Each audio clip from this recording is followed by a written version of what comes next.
రాహు సంచారం వల్ల 2026 సంవత్సరంలో అదృష్టము పట్టబోతున్న, ఐశ్వర్యం కలగబోతున్న, రాజయోగం పట్టబోతున్న మూడో రాశి వృషభ రాశి. దానికి కారణం ఏంటంటే, వృషభ రాశి నుంచి చూసుకున్నప్పుడు వృషభం, మిథునం, కర్కాటకం, సింహం, కన్య, తులా, వృశ్చికం, ధనుస్సు, మకరం, కుంభం. వృషభ రాశి వాళ్ళకి 10వ స్థానంలో రాహు సంచారం చేస్తున్నాడు. 10వ స్థానాన్ని కేంద్రం అంటారు. కేంద్రంలో పాపగ్రహం ఎక్కువ శుభ ఫలితాలను కలిగింపజేస్తుంది. మామూలుగా రాహువుకి 10వ సంచారం యోగిస్తుంది. 10వ స్థానాన్ని కేంద్రం అంటారు. కేంద్రంలో రాహువు పాపగ్రహం కాబట్టి బ్రహ్మాండమైన శుభ ఫలితాలు కలిగిస్తుంది. అంటే వృషభ రాశి వాళ్ళు రాత్రికి రాత్రి సూపర్ స్టార్‌లయ్యే అవకాశం ఎక్కువగా ఉంటుంది. అంటే వాళ్ళు ఏ రంగంలో ఉన్నా ఉన్నట్టుండి ఈ సంవత్సరం సూపర్ స్టార్‌లయిపోయే అవకాశం ఉంటుంది.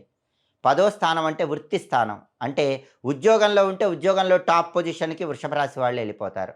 వ్యాపారంలో ఉంటే వ్యాపారంలో నంబర్ 1 బిజినెస్ మ్యాన్‌గా లేదా నంబర్ 1 బిజినెస్ వుమెన్‌గా మారిపోతారు. అలాగే అబ్రాడ్ ఎళ్ళాలనుకుంటే చాలా ఈజీగా వెళ్ళిపోతారు. అబ్రాడ్ వెళ్లి కోట్లు సంపాదించే యోగం వృషభ రాశి వాళ్ళకుంది. అబ్రాడ్ ఎళ్లి హైర్ ఎడ్యుకేషన్ చేసే యోగం వృషభ రాశి వాళ్ళకుంది. అబ్రాడ్‌లో చక్రం తిప్పే యోగం ఉంది. ఇలా వృషభ రాశి వాళ్ళు అద్భుతమైన రాజయోగం పొందబోతున్నారు.